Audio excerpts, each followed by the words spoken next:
Hey guys, and welcome back to Trekyards. He is Commander Cockings. He's got a Foley.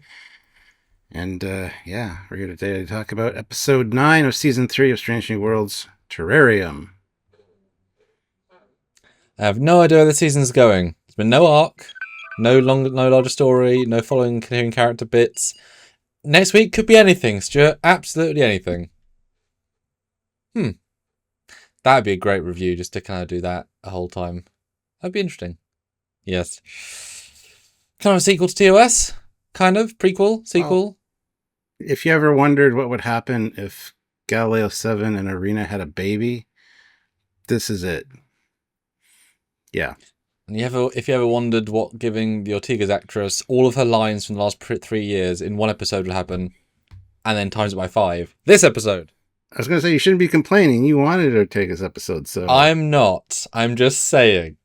Stuart, what do you think of season 3, episode 9? I enjoyed it quite a bit. It was a good episode, but it's like one we've seen multiple times. It's Enemy Mine, again. We've seen it in Enterprise. We've seen Darmok. it in TNG. Yeah, exactly. Done very well, though, I think. I was kind of... The flashing lights, like almost right away, I'm thinking, it's not a Metron. It can't be a Metron. It is a Metron. I liked the whole vibe of it, except for the end where the poor thing got shot. I think that was a little over dramatic of the away team, or the landing party, if you will. But, you know, you got to have that tension in there. I was hoping that it would explain away some of the issues we have with Arena, like, you know, Spock and Uhura not knowing what a Gorn was, really. They could have easily solved that problem, given Ortegas the memories, everybody else. But unfortunately, we didn't get that, and it's a bit of a shame. I was hoping that I wish the Uhura part at the end wouldn't have happened the way it did. You know, they could have dealt with her crash, but not mention the Gorn, so that maybe they had forgotten or not. No, I don't know. Other than that, I think it was pretty good. Kind of an ugly episode as far as color grading goes, but, you know, it's an alien moon. What are you going to do? It's just all dark and dreary, but it's been done before. But it has to be done in every series, apparently, so that's fine. How about you? What did you think of this episode? Yeah, I liked it. I the first third, I'm like, oh, it's a Voyager episode. Because it has that sort of, we found a science thing, we scienced down to it, we lost a science thing, and then stuff happened.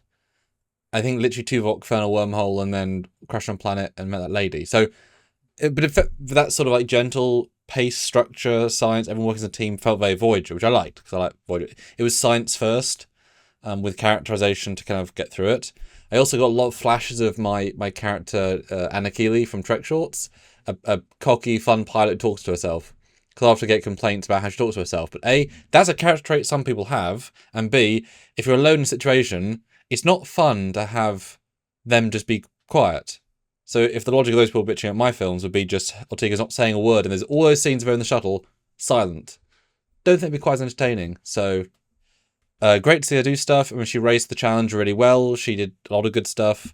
I think they slightly... Like, the thing evolved a lot as it went on, obviously. I didn't like that she assumed a lot of the Gorn's middle thirds anythings, you know, like there's no, before they work out they can communicate, there's no communication ability whatsoever, not even really an attempt to, not really, but yet she assumes too much for it to then feel natural. So that was kind of jumping the shark. She's adding all of her own, which was like, I'm so glad it worked, but that was it helps that then the Gorn understands her, at least one side communication, that helps to de-escalate from the Gorn's perspective, so that helped. But for the first watch, it's like, that doesn't quite, okay, the Gorn helped. I like the yes-no, that was nice, that worked well. I again didn't like the fact that she could fix a Gorn transceiver. Like, why is the Gorn not fixing it? I mean, I would have liked it if they'd said the Gorn didn't want to fix, like actively said somehow, I'm not fixing on purpose because I'll get killed. Because I kind of did say that without saying it, yeah. But otherwise, like, Ortega does not have the necessary skill to fix a tech that she doesn't know how to use. Like, they're super different tech, and out of nowhere in the same same hour, it just felt a bit, she's doing stuff with such knowledge, but it's a little crystal and a gooey thing. I don't believe she knows how to fix that. Then the blow up the moon was quite an impressive idea. As is just, I thought the visuals were kind of cool. The good use of the LED wall to create the doom factor, but it was the atmospheric effects that made it feel kind of alive to me. All the dust and haze and stuff. That's what really elevated it beyond just the season 2 episode in the winter planet, when it was like, here's the foreground, here's the wall of LED. I can see the light, I can see the difference. Here they kind of, I was not sure if shots they did actually do all green screen.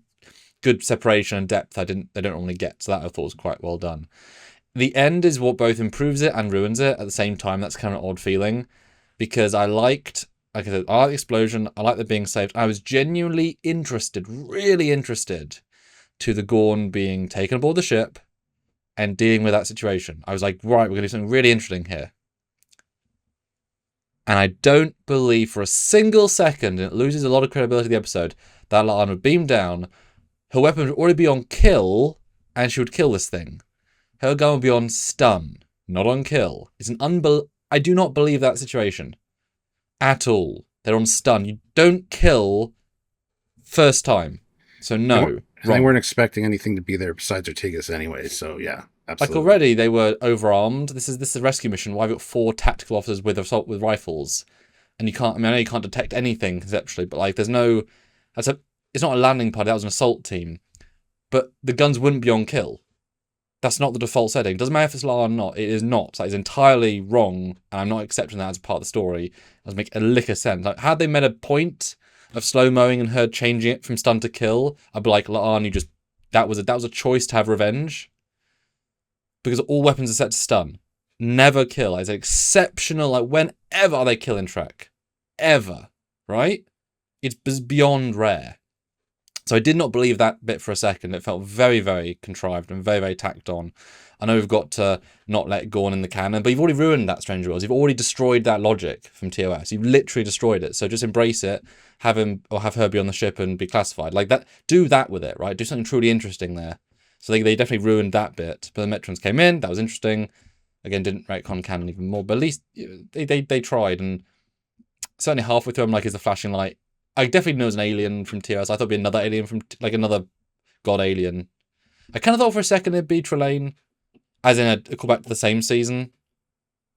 I saw you were hurt, Ortegas. I'm here to fix you, Flash. And it's like, that would also work for me, to the same season callback. The way it was fine, although it could have been a little better. But yeah, like I said, it's the ending that's great and also ruins it. It's an odd episode. Good way to put it, yeah. We do get a mention of the constellation with Captain Decker, which is great. But again, it was following that Galileo 7. Like, we can only search for so long because we got supplies we have to deliver. At least they didn't have a Commodore on board that was like, or commissioner or whatever he was in Galileo 7, kind of urging them on.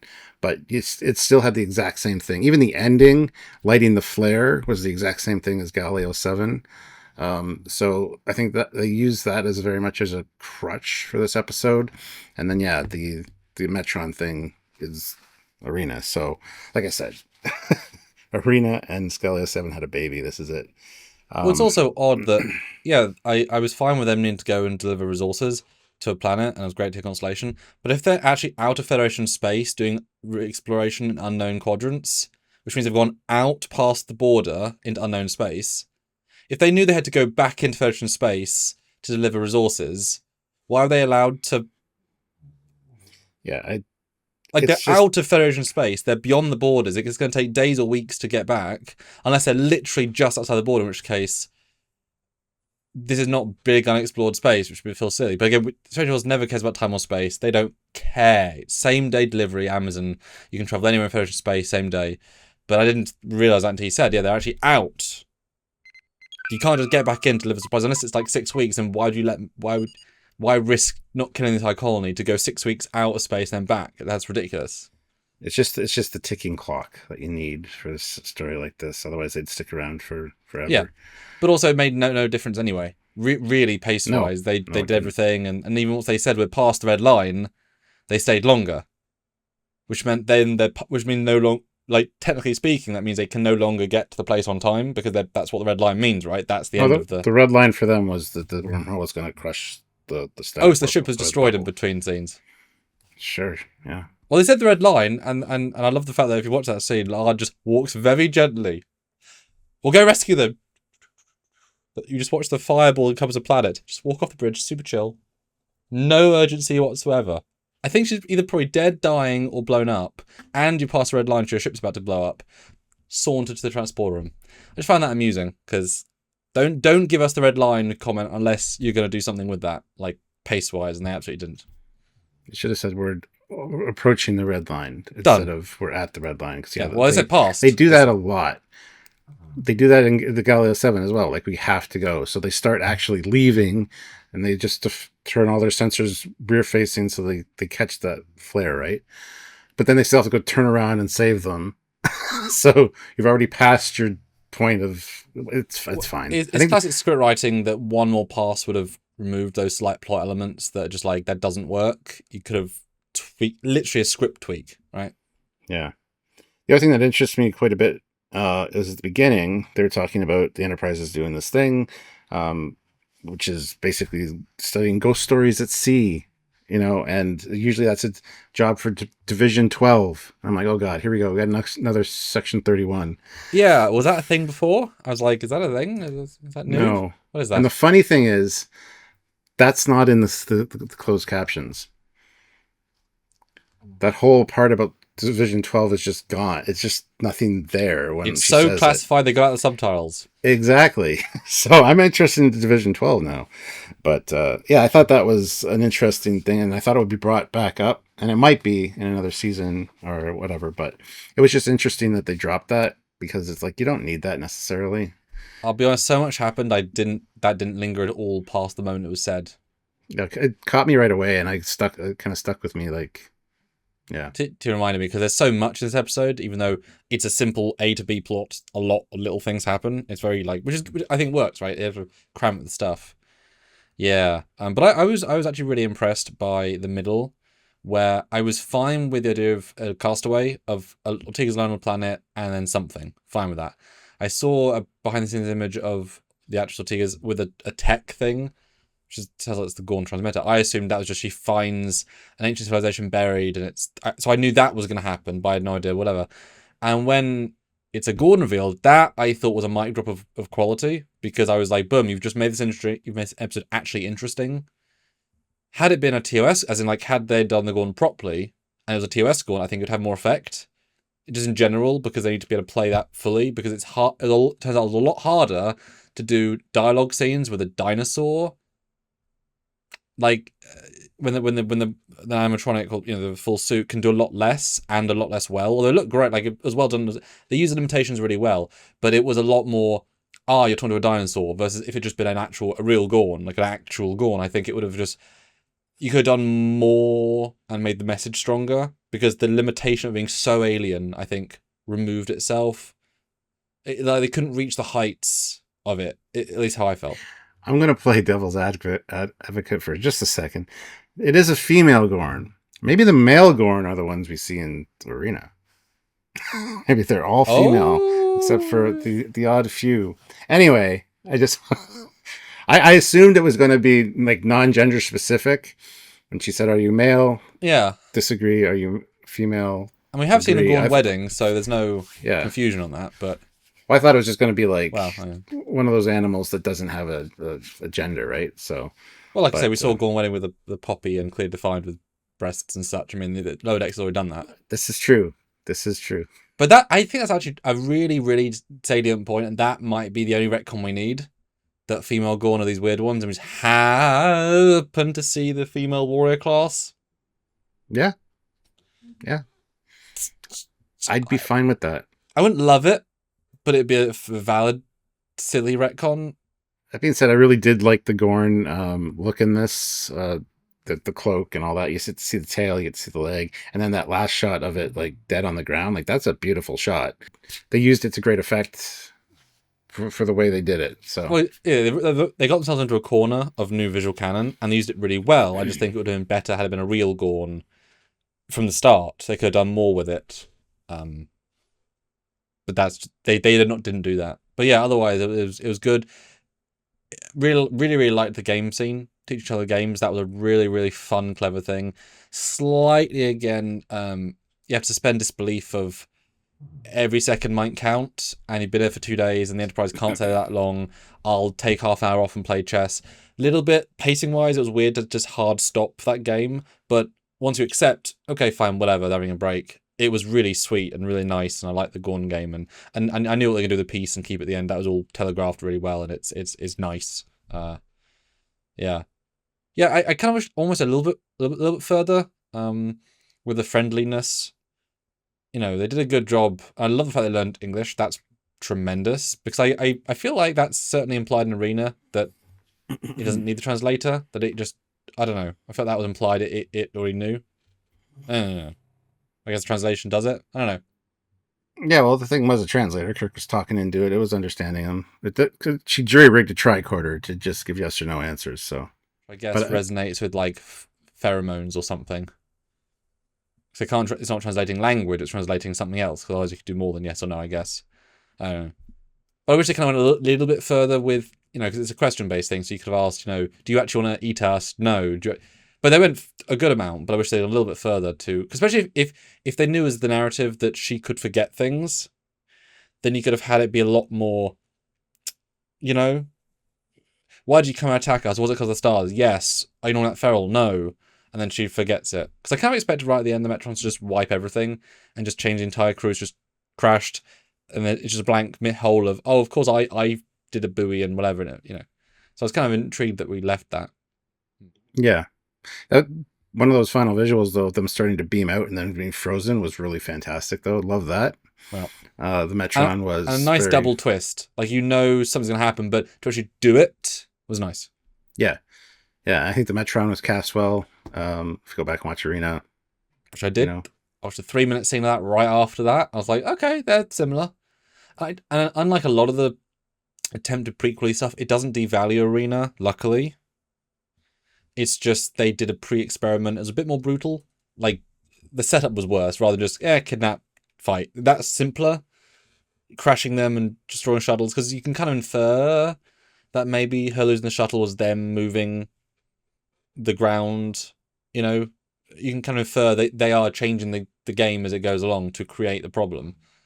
So I'm happy to give that as being a part of their thing. Yeah, on that note, I really thought that he was going to bring the Gorn back to life. Yeah. At the end. Because I would have loved to have seen, like, be beamed aboard the Enterprise, like you said. I'm shocked that wasn't, because then I would have been like, oh, that's episode 10. We're bringing back the Gorn in a good way. We've got one Gorn who's not affected by the sun anti-death reversion, but who's had to live alone for like 6 months or whatever, and has like come down from the bloodlust, who can now think properly, who can then talk to, and then you get a great Admiral scene, and they work out a treat. Like, that would I was really interested by dead. Yep. I was really interested in where I was going to go. Properly engaged. I was me too. I was very, very hopeful that something was going to happen there, because, you know, I was upset that the Gorn got just massacred, not by one officer, but by all of them. And yeah, like you said, set on kill for a rescue mission where they didn't expect anything else on the moon. Like, that's a little much. You can't justify it. You can't. There's nothing. It's the biggest plot of the episode. Right? You imagine TNG and they walk down. You imagine they go into a planet and they're on killers. So every time they shoot someone, they murder them. It's like, no, Riker ain't murdering people just because they're walking close to you. No, everything's on stun 100% of the time unless they change it. It's a huge choice. Now, and also, were they implying that the Enterprise was keeping the wormhole open and they beamed from the Enterprise to the moon? And so let's give 4 or 5 officers, you know, the chance that they might die instead of just 1 or 2, because I don't know. I found the end a bit of a stretch, because, like we had talked about, they hit the red line. Are they taking a shuttle? Can they fit the shuttle around the ship in the wormhole? Are they beaming? Is it close enough to beam? Like, there's a whole bunch of questions that were just kind of like, doesn't matter.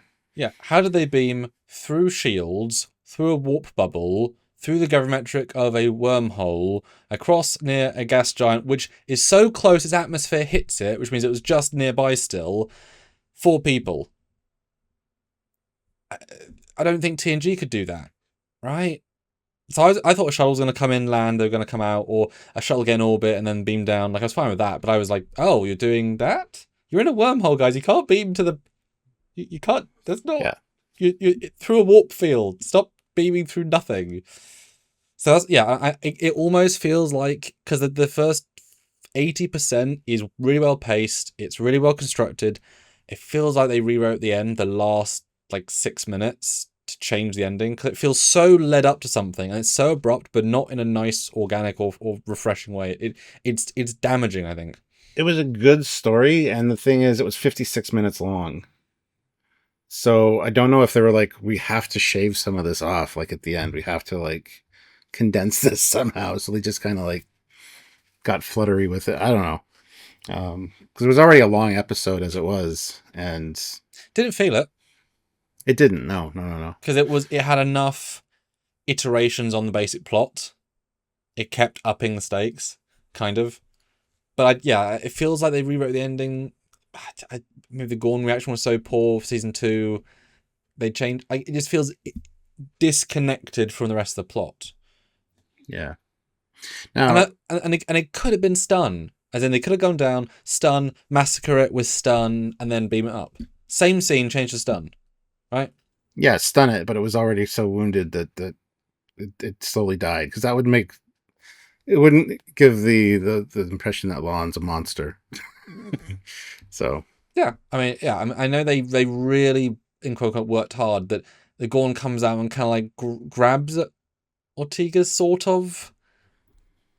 It's 1.2 seconds of mildly non-aggressive aggressive movement, but they were like, how do we force this to look aggressive? Because no one would ever shoot it just being there.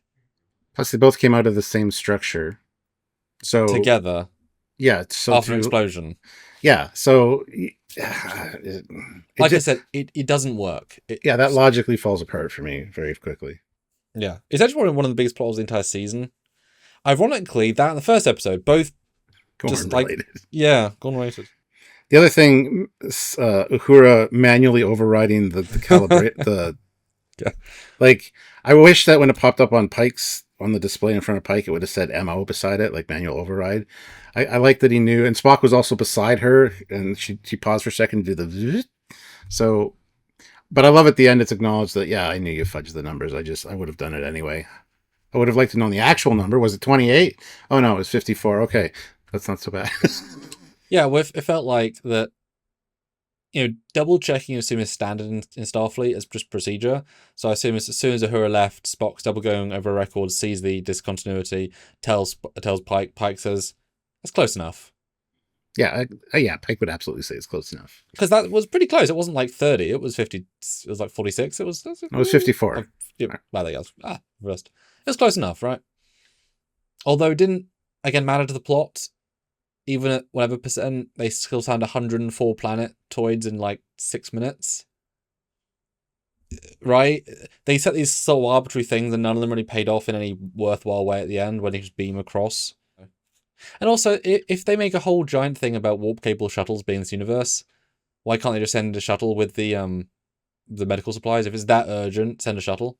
Well, it's for 4,000 colonists. That's a lot of supplies. You'd Well, have to send a lot of shuttles, probably. Like, loaded up with one pilot squeezed in. Well, yeah.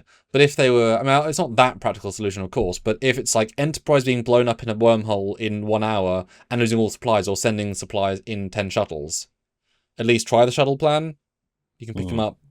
It just felt like it was odd or nothing when you could just send your shuttles, which I... See, if they don't have warp, cool, but they've whatevered. But I liked Ortegas. She did a really good job. It was very Anna Keeley. I don't know if you felt that or registered that and I've said that, but it felt very Keeley. So I resonated with that a bit, as in the character I did for Trek shorts. But good, yeah. I mean, I also commend them for, and this is again, I keep saying this, they have potholes they could have done via the trailer. They've not fallen to pretty much any of them. And the PTSD of episode 1 addressed like 3%, and it felt very underbaked. But having it not be a story about her hating the Gorn, the season's about her learning about them via an experience, is a significantly stronger storyline to take. And I feel better for that as a two-parter now. Like, humans are meant to be better now. So the fact that she did this episode is like, you've gone past it all. That's what humans should be. awesome, right? So I really liked that as being the payoff. That felt very good to me. The other thing that stuck out with me is we get to see her quarters. We get to see all the little airplane models. She's got a Spitfire. She's got some, X-planes. Gone. Yeah, and I don't know if you saw there's a Shinjo in her office, in her room. Woo, Igamo Shinjo. I appreciate they did it. One of the best LED wall utilizations in that regard. While I don't think it was specifically entailed this way, this episode might explain why she wasn't in a few episodes and why the LED wall was super low used. Because this involved a much better ground transformation than just a reflective floor. So there's a lot more work involved. So I would imagine they might have said, right, episode 9 is 82% LED wall and 81% Ortegas. We'll film that over the course of these 3 weeks because we've got to take a bit more setup with all the whatever.